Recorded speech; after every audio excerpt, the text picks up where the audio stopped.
नमस्कार मित्रांनो, कालच 5 राज्यातल्या निवडणुकीचे निकाल लागले आणि आपण बघितलं असेल त्या ठिकाणी कशा पद्धतीने सत्ताधारी पक्ष हा प्रभूत झाला आणि त्या ठिकाणी केरळमध्ये काँग्रेस, पांडिचेरीमध्ये BJP, आसाममध्ये BJP, पश्चिम बंगालमध्ये BJP आणि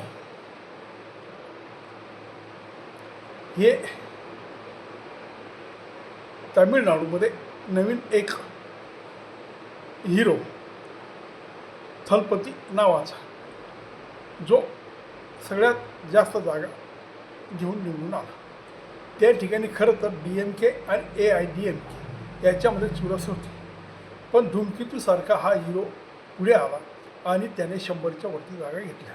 तरी त्याला काही जागा कमी पडल्या आणि त्याला BJPचं म्हणजेच AIADMK याचं समर्थन घेऊन सत्ता स्थापन करावं लागेल. आता हे जे काही झालं हे घडण्या अगोदर ज्या पद्धतीने निवडणुका लागल्या आणि मग जे TV अँकर असतील, पत्रकार असतील, यूट्यूबर असतील, असे भारतातले बहुतेक जास्त करून हिंदी चॅनलमध्ये हिंदी भाषेमध्ये बोलणारे हे जे काही स्वतःला सेक्युलर समजणारे पत्रकार होते, या पत्रकारांनी खरं तर निवडणुका लागल्यानंतर ज्या पद्धतीने विश्लेषण केलं आणि सत्ताधारी पार्टीला म्हणजे जो सत्ताधारी मुख्यमंत्री आहे त्यांच्या बाजूने कौल देण्याचा प्रयत्न केला आणि BJPला ही निवडणूक जिंकता येणार नाही, ही निवडणूक कशी कठीण आहे अशा पद्धतीचं त्याचं निवेदन होतं.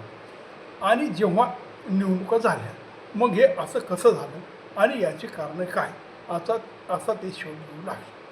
खरं तर निवडणुका लागल्यानंतर ज्या पद्धतीने त्या राज्यामध्ये वातावरण होतं आणि समजा पश्चिम बंगालमध्ये ममता बॅनर्जी 15 वर्ष सत्तेवर होत्या, मग त्यांना इनकम्बसीचा त्रास होणार, त्यांचं प्रशासन ढिसाळ आहे, त्यांचं लॉ आणि ऑर्डर बरोबर नाही, एखाद्या बलात्कार स्त्रीच्या विषयी त्यांची भाषा कशी होती आणि पश्चिम बंगालमध्ये मोठ्या प्रमाणात घुसखोरी असल्यावर सुद्धा त्या बांगलादेशी लोक बंगालमध्ये आहेत हे कबूल करत नव्हत्या.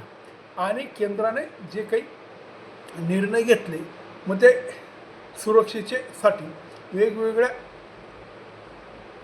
पोलीस दल असो किंवा केंद्रीय दल असो यांच्या नेमणुका केल्या, त्यालासुद्धा त्यांनी विरोध केला आणि SRIला 16 दिवस त्यांचा विरोध होता.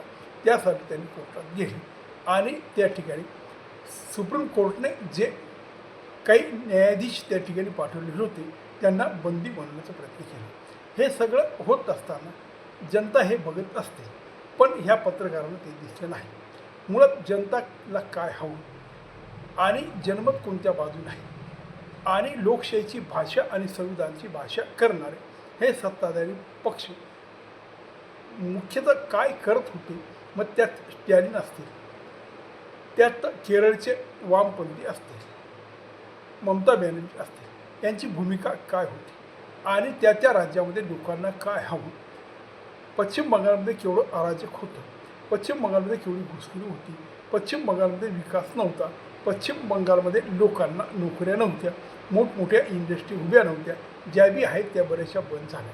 हे सगळं लोकांना दिसत होतं, पण ह्या पत्रकारांना ते दिसत नव्हतं. मग हे पत्रकार जेव्हा दिसायला हवं तेव्हा दिसत नाही आणि निवडणुका झाल्यानंतर जर यांच्या बाजूने कौल आला नाही, कारण यांना ममता बॅनर्जी यांनाच निवडून आणायचं होतं. जेव्हा ममता बॅनर्जी ह्या 100च्या खाली गेल्या आणि BJPच्या सीट 200च्या वरती गेल्या, तेव्हा मग मात्र यांचं रडगाणं सुरू झालं.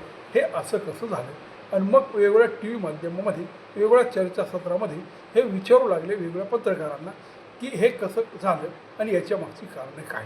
अरे खरं तर ही सगळी कारणं स्पष्टपणे दिसत होती. लोक बोलत नव्हती, पण लोकांच्या मनात काय आहे हे तुम्हाला दिसायला हवं. जर तुम्ही पत्रकार आहात, तुम्ही लोकांची नाडी ओळखता, तुम्ही त्या राज्यामध्ये जाऊन एक महिना सर्वे करता आणि लोकांना प्रतिनिधी भेटता, मग तुम्ही नक्की काय करता. याचं महत्त्वाचं कारण म्हणजे मित्रहो, यांच्या मनामध्ये असतं की BJP हा पराभूत व्हावा. मग यांना दिसत असूनसुद्धा हे आंधळ्यागत भूमिका मांडतात आणि याचं हे महत्त्वाचं कारण आहे. नमस्कार.